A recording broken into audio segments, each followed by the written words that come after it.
स्वराज्य संवाद न्यूज, जनतेच्या हक्काचं व्यासपीठ। या ठिकाणी मला अभिमानानं सांगायचंय, अभिमानानं याचा अर्थ सांगतो मी। आता वैभव भिसे नावाचा कार्यकर्ता आमचा जस्ट त्याला शेतमालाचं काहीतरी गाडी आलेली होती म्हणून तो आता इथून गेला, किंवा संतोष शिंदे नावाचा बेल्याचा कार्यकर्ता असेल, येडगावचा तो कार्यकर्ता वैभव भिसे असेल, हे सगळे कार्यकर्ते फोन केल्यानंतर या ठिकाणी आले। आणि 27 मार्च मला आठवतंय की त्यावेळेला 27 का 28 मार्च होते मला वाटतं, अजितदादा, स्वर्गीय अजितदादा त्यावेळेला अर्थमंत्री होते आणि अजितदादांनी मार्च महिन्याच्या एंडिंगला असं सांगितलं होतं की सगळ्याचं सोंग करता येईल, पैशाचं सोंग करता येत नाही, आम्ही कर्जमाफी देऊ शकत नाही आणि शेतकऱ्यांनी कर्ज भरा। आणि त्यानंतर खरी आंदोलनाला सुरुवात झाली आणि त्यानंतर मला वाटतं गुढीपाडव्याचा सण होता, 2 का 30 मार्चला गुढीपाडवा होता। 30 मार्चला आदल्या दिवशी राजू शेट्टी साहेबांनी मला फोन करून सांगितलं, आम्ही 5 कार्यकर्ते या ठिकाणी आलो आणि प्रांत कार्यालयावर शासनाचा निषेध म्हणून या ठिकाणी काळी गुढी उभारली आणि त्या ठिकाणी पोलिसांनी आमच्यावरती 5 जणांवरती गुन्हे दाखल केले। वैभव सारख्या कार्यकर्त्याचा अजून कोर्टामध्ये जामीन सुद्धा आम्ही घेतलेला नाही, 4 जामीन झालेले आहेत। मला हे सगळं का सांगायचं, आणि त्यानंतर सुद्धा आपण सगळ्या मंडळींनी पाहिलं रस्त्यावरती 2 वेळा नागपूरमध्ये जे आंदोलन चालू होतं, सगळ्या संघटनाचे आमचे नेते मंडळी सगळे कार्यकर्ते त्या ठिकाणी होते। आमच्यातले काही कार्यकर्ते त्या ठिकाणी त्या आंदोलनामध्ये सहभागी होण्यासाठी त्या ठिकाणी गेले होते, परंतु त्या आंदोलनाला पाठिंबा देण्यासाठी राज्यभरातून या ठिकाणी 2 वेळा रस्त्यावरती आम्ही उतरून या ठिकाणी आंदोलन केले आणि प्रचंड रेटा संघटनांचा सरकारवरती त्या ठिकाणी वाढला आणि मग मात्र सरकार त्या ठिकाणी नमलं आणि तारीख मात्र सरकारनं सांगत नव्हतं, फक्त आम्ही जाहीरनाम्यात सांगितलं होतं की कर्जमाफी देऊ, तो जाहीरनामा देखील आपल्याला माहितीये। आणि मग 30 जून ही तारीख आमच्या नेते मंडळींची बैठक मंत्रालयात झाल्यानंतर त्या ठिकाणी तारीख जाहीर करावी लागली आणि सरकार हे शेतकऱ्यांच्या संघटनेच्या नेत्यांपुढे त्या ठिकाणी झुकलं आणि 30 जून ही तारीख आज आपल्याला त्या ठिकाणी पाहायला मिळते। माझ्या बरोबर ज्या कार्यकर्त्यांनी केसेस अंगावर घेतल्या, गुन्हे अंगावर घेतले, त्या कार्यकर्त्यांचा मी मनापासून आभार व्यक्त करतो।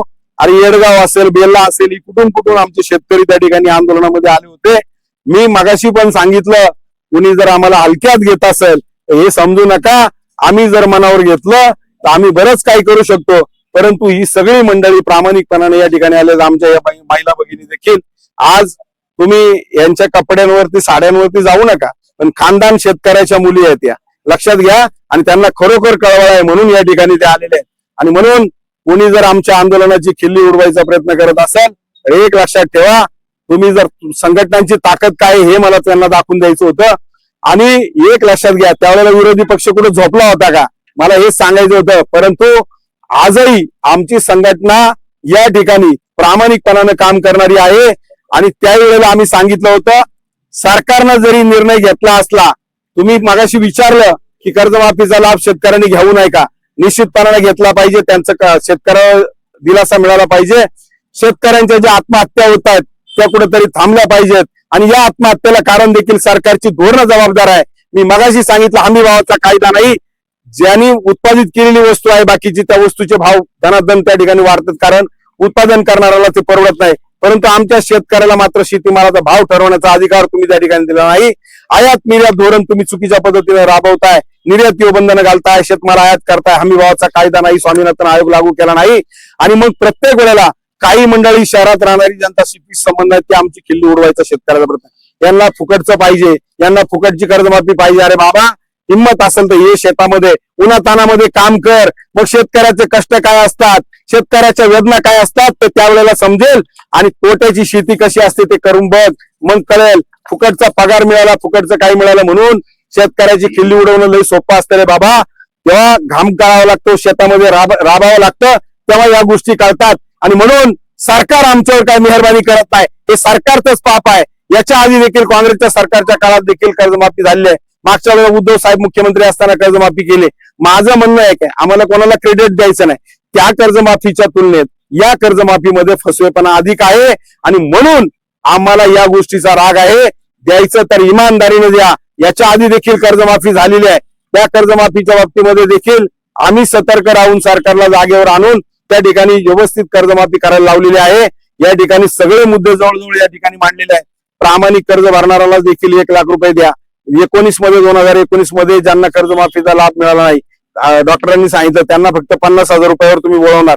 अरे त्यानंतर 5-6 वर्ष गेली, त्यानंतर त्याचं झालेलं नुकसान, या नुकसानीला कोण जबाबदार आहे? अरे अजून किती शेतकऱ्यांच्या आत्महत्या पाहिजेत?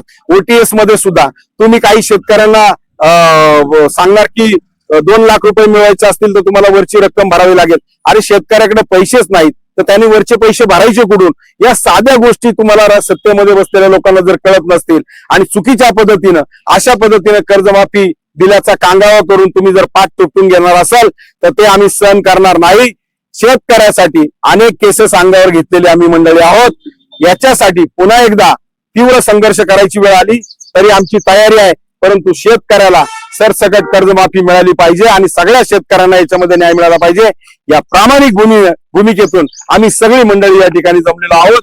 आणि जर शासनानं हे निवेदन, आम्ही या ठिकाणी आणलेलं निवेदन पुढे, हे निवेदन आम्ही या ठिकाणी प्रांत साहेबांना देणार आहोत आणि हे निवेदन प्रांत साहेबांनी त्या ठिकाणी सरकारला त्या ठिकाणी पाठवायचं आहे आणि सरकारनं याची दखल घेऊन या ठिकाणी नव्यानं त्या ठिकाणी सुधारणा करून नवीन शासन निर्णय पारित करावा ही आमची या ठिकाणी मागणी आहे. सगळ्या शेतकऱ्यांना न्याय द्यावा या भूमिकेसाठी आम्ही या ठिकाणी जमलेलो आहोत.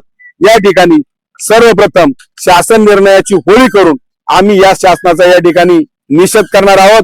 त्यानंतर प्रांत कार्यालयासमोर जाऊन प्रांत साहेबांना आम्ही या ठिकाणी निवेदन देणार आहोत आणि त्या ठिकाणी देखील शेतकऱ्यांच्या मागणीसाठी काही घोषणाबाजी या ठिकाणी होईल. त्या पद्धतीने सर्व कार्यकर्त्यांनी या ठिकाणी आंदोलनामध्ये सहभागी व्हावं. या ठिकाणी